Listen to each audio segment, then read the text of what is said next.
Catch up on the hottest panels from Pulse 2026, the UK's leading conference for retail and e-com professionals. Whether you couldn't attend or had FOMO from sessions you missed on the day, there's no need to miss out on this amazing content. It's all available now on Inside Commerce. Dig in and enjoy. The time has come for our first talk of the day. This will be Economics of Scale, Capital, Commerce, and the P&L with ex-Gymshark CEO and investor Steve Hewitt. I am very excited to introduce to the stage Paul Rogers, founder of Vervant, and Steve Hewitt, Gymshark ex-CEO and founder of Whanau Advisory. Thank you very much.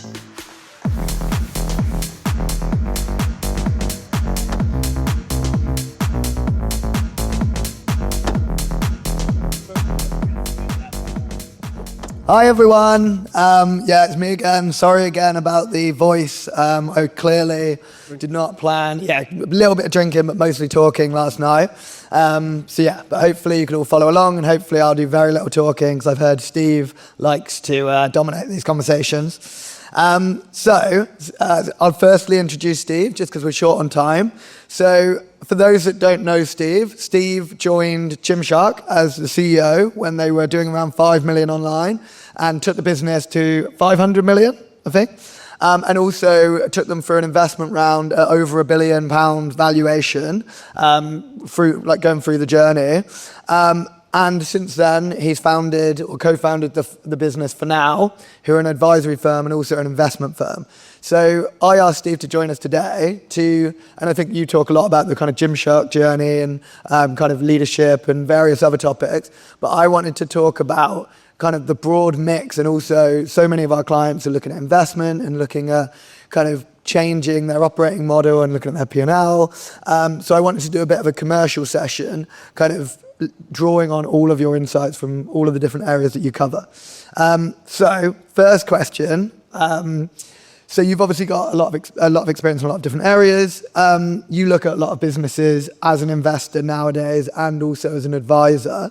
What are the first KPIs you look at when you're evaluating where a business is and looking at kind of the good or the bad? First of all, thanks for having me. Real pleasure to be here. So, great question. I'm far and away a sort of a PE firm. So actually, I work with a couple of young people here at the front row to actually look at brands and sometimes invest, sometimes don't invest. Most PE firms will start with the P&L. They'll get straight to the sort of the customer economics. I think we sort of start at the other end, which is really what we built Gymshark on, which is all about people. So the first thing that we will sort of almost stress test is what we used to call the North Star, which is effectively 4 buckets. So Gymshark went from 5 to 500 million pounds based on 4 buckets. And the first bucket is really all about what's the brand's purpose, why does it exist? There's probably quite a few founders in the room. Founders are phenomenal at finding an opportunity, seeing a gap, solving a problem. Once we've worked out why they exist, we then work out who they exist for, so who's the audience. So where founders are phenomenal at purpose, where most leadership teams, certainly in fast-growing businesses, sort of start to come off a sort of a really good trajectory, is when they become like a butterfly in the leap, where they become opportunistic. So we love brands and businesses that are laser focused on both the purpose, why they exist, and the audience in terms of who they exist for. And then the last 2 buckets are really key, really critical. The third bucket is all about the value set in the business. And what I mean by value set is, how does this organization behave as a brand to its community, its customers, but also as an employer and also the employee within that organization. And people say to me, what was the sort of secret sauce in building in Gymshark, and what's the secret sauce when you sort of see other organizations? It's all around the environment. I am obsessed with like vibrant environments, and really, again, one of the things I look at straight away would be, what's the churn in this organization? Have you got the right leadership team? Not just in terms of capability, because sometimes the best CV is not necessarily the right CV, and we definitely found that as we built our unicorn. So that third bucket is really, really important in terms of like the behavior and the environment, and as I said, I'm obsessed with that. If I had Philip Dorr here, who is Gymshark's former CFO, he's actually the CFO of my family office now.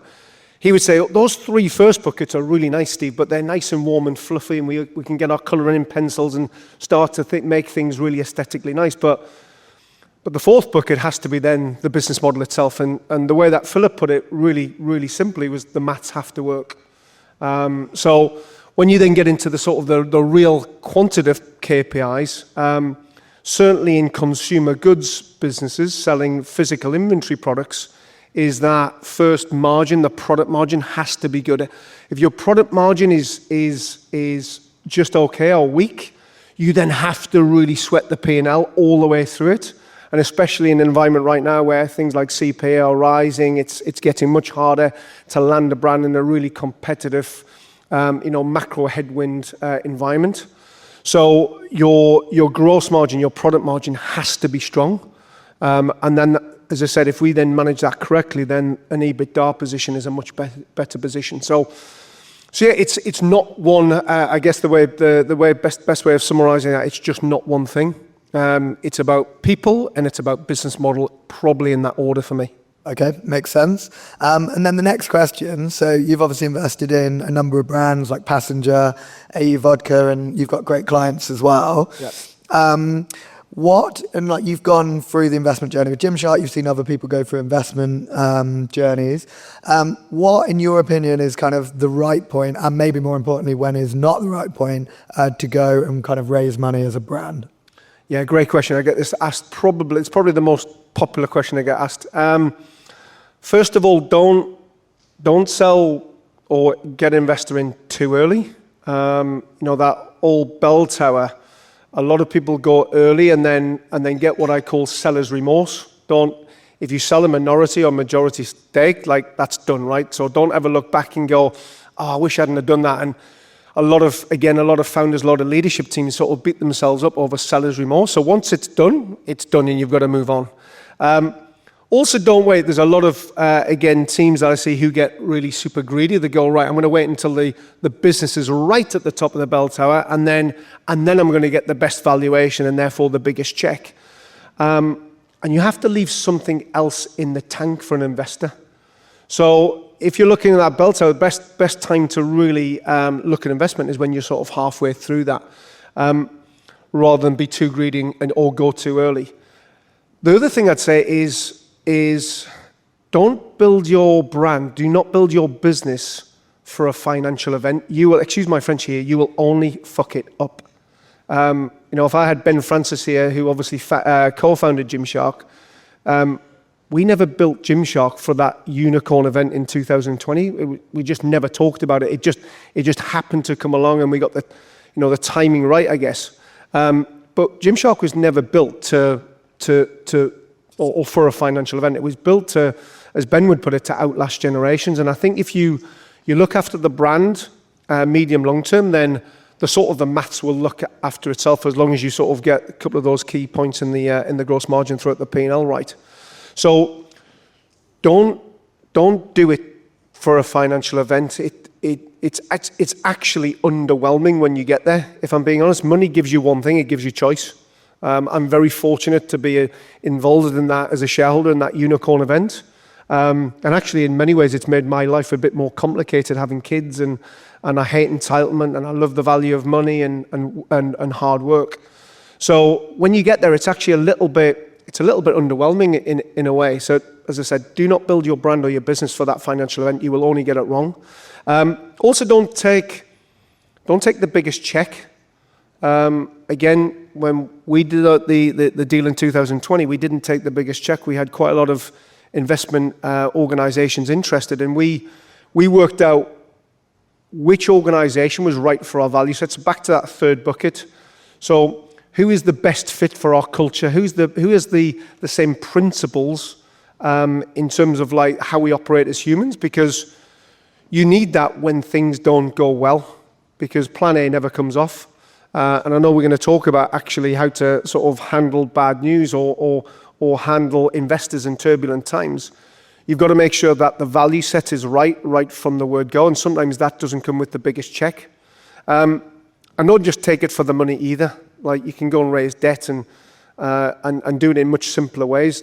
Bring an investor who's actually going to add value in where you're weak. So Gymshark with General Atlantic, for example, they were very, very strong in the US, where we had a bit of traction. And they were also really good in physical retail in terms of their network, where Gymshark had never played. So it was about finding out where our weak spots were, and actually could that external investor help us. It's a bit like bringing in a non-exec director. I'm sure there's lots of you who have NEDs in the room. And I hate NEDs. I'm a NED, by the way, and I hate NEDs. So sorry to the NEDs in the room. But a NED actually should have to re-interview for their job every single year, because you need to make sure that they're adding value moving forward. And it's a bit like an investor. They've always got to add value, and it's not just about the money in isolation. So let's change the order a little bit and actually go back to the point you just made around kind of managing investors when you're not trading well. And I think that also kind of crosses over with a lot of people in the room have probably had over the last kind of 6-9 months periods where, they've not been trading as well as they have in the past, or they're kind of, struggling a bit in different areas. And it kind of crosses over with managing leadership teams. What advice would you have for, that kind of situation and managing people through that? Yeah, great question. Don't lie. I'm a Geordie, right? So I'm a working class Geordie. My mum, we still say mum in the northeast. She's 83. I'm still scared of her. And she gave me some really good advice growing up. She said, if you don't lie, you can't get found out. And unfortunately, as humans, especially in business, we sort of lie. Or we don't want to quite tell the truth or give the bad news, because actually that's a sign of vulnerability, or actually I'm going to get sacked or make myself redundant, whatever. And I'm going to sort of tell you 2 stories, actually, 2 little mini stories. One was with actually a corporate finance organization who actually helped broker the deal with General Atlantic. And I remember them saying to us, like, Steve, the trajectory that the 3-year sort of business plan trajectory that you're showing to all of these investors, we think is light by about 50 million quid on the top line. And therefore some of that falls to the bottom line. And we think that you're actually leaving some money on the table. And my answer to that was, but that additional trajectory, the additional sales level that you want us to sell into effectively the selling pack into those groups of investors means that plan A has to come off. And look at the world at the moment. Look at Trump with tariffs in the last year. Like, plan A never, ever, ever comes off. It doesn't matter how, perfection doesn't exist when you're building a business. So my answer to them was, you're getting us to date and get us married, and you're maybe the people who are doing the ceremony, but when the ceremony's over, we got to live with that relationship, and it's a bit like a marriage. It's, you can't sort of, you've got to build trust right from the word go. So when actually plan A doesn't come off and you are a bit soft on your number, actually you've managed their expectations. I've also seen a couple of brands, UK, really great UK brands in the last couple of years do events where they do this. They absolutely overtrade their business 12 months before a deal going into process, and they end up overtrading either on discounting, getting rid of people to make their P&L or their cost basis lean. And actually what they're doing is killing their brand, and actually what ends up happening is the investor buys into them and then realizes actually that, oh, hold on, the brand we thought we were buying into actually doesn't quite have the substance. So do not overtrade going into a process. It will only bite you in the ass when you go through that, and they should hold you to account, because they're going to hold you to account on your plan. So that's going into the process. Once you've done the process, there was a chief legal officer, and again, if there's any chief legal officers in the room, I apologize, but they're a pain in the ass too. And I remember him, he's actually still at Gymshark now, very good operator. And I remember he said to me when we did the deal with General Atlantic, he sat me down literally the Tuesday after the deal on the Friday. And he said, right, Steve, do not let them in. I was like, who's them? Do not let General Atlantic in. Here's the shareholding agreement. You tell them news at every single board meeting, which is once a quarter, and you tell them nothing else. And I'm like, these guys have just invested £300 million in de-risking 4 shareholders, of which I'm one. Like, why would I do that? So, in fact, I'm going to give them good news early, and I'm going to give them bad news even earlier. So instead of actually meeting with them once a quarter in a board meeting environment where they've got a board observer and a board seat, I used to have a weekly trading meeting with them, or a trading sort of digest with them, 4 times a month. So actually, when it came to the board meeting, we had actually managed their expectations on what was working well, but more importantly, what wasn't working well, and most importantly, what we were doing about it. So again, it's back to sort of just managing expectations, but I do find when you lie about the numbers, you end up getting found out really quickly. Great, and I think a number of those points translate into kind of managing leadership teams as well. You made the point around not just over trading to make your numbers look better going into, an investment round or equivalent. I've definitely seen that with some of our clients, and they get to a certain point and they're trying to make all of the numbers look more attractive, CAC, and they're trying to show as much growth as possible. How can you make a P&L more appealing for investors without just going down some of those more short-term routes? I think it's about exactly that. I think it's about you demonstrating the sort of the medium long term. And I say medium long term, I've always worked on a model of 36 months ahead, no more than that, because you get big political events every 4 years generally, and certainly the key markets. So I think making sure that you've got a robust plan across 36 months rather than, I've got to improve my EBITDA in this quarter. I don't know how fast you can work, but not many businesses can move the fast to improve drastically in EBITDA within that time frame. A lot of organizations now, I've got Greg and Chris here from the team who will tell you this day in, day out, the amount of businesses that you meet where they just load Google and Meta in terms of overloading that. I'm not saying you can't not have sort of performance marketing. It's a key part of the makeup, but it can't be the only key part of the makeup. The brands and the businesses who do best in sort of rounds of investment are the brands who've got the ability to storytell.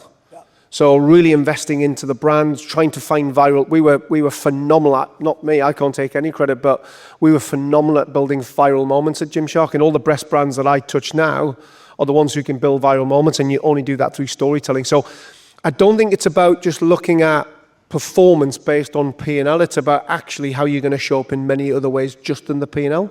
I also just want to come back to managing investors. Most founders, leadership teams struggle when you're going through a round of investment. Do I tell the team? Do I tell the wider staff I don't, or don't I? Guess what? They'll make it up themselves. They'll find out, and they'll end up having a stairwell conversation. So I think the best way to manage internal teams when you're going through or looking for investment is just be honest with them, be super transparent as to why you're doing it. Sometimes it's about raising money for primary money to accelerate. Some of it is being candid. You want to just de-risk. Let's not make the story up. Let's be honest with your teams, but bring them along the journey, because generally investment means more opportunity. Because if you don't tell them, as I said, they will make it up, and you'll get a much, much worse version of the story than the one that actually is happening. So that's, again, back to transparency and vulnerability with your teams. Great. And then I think this might be our last question as we run out of time a little bit. And I hope you don't mind me asking this one, but you've obviously I mentioned Passenger and AU earlier. You guys have invested in a number of brands. What made you choose those brands? It's back to what I said at the start. I always look at value set first. So not that do I have to invite them to my barbecue on a Sunday afternoon? It's not about whether you like them. It's whether their value set's the same as yours or similar to yours. So things that actually cost things that take zero talent. So work ethic, huge. Sometimes it is about grit. And sometimes I think we get the balance wrong on that. You know what? If you want to build a phenomenal business, it's fucking hard work. So I love people who are actually willing to work hard. I love the way that people treat people. So it costs you nothing to be kind. And that doesn't mean to say you have to be nice to everybody in your organization, but it's about being respectful and professional. I hate ego. Ego equals arsehole. At Gymshark, we had a saying, a talent recruitment policy, which was, we'd rather have a hole than an arsehole in the business, and I think it served us well for 6-7 years. So if we detect any ego, it doesn't matter how good the business is. It doesn't matter if they're going to be a unicorn in a year's time and you're going to be all over the media. If you got an ego, it's a walk-away position. It's a non-negotiable. So I think those things are important. And of course, then the maths have to work. Back to Philip Dawes' point. Is it scalable? Can you defend it? Is it easy to replicate it for competitors? So when I look at a P&L, I always start with gross margin or product margin, because if you get that wrong, it's just hard work. You have to literally sweat every single minute, and then that becomes really tough because you make then some bad short-term decisions, probably based on profit, but also based on cash. So again, it's a combination of people, business model, and please don't have an ego. It gets you nowhere. Great. And that's all we've got time for, but I've personally found that super interesting. I think we covered some really important areas. So thanks so much for joining us. And thanks everyone for listening. Thanks for having me. Steve. Thanks.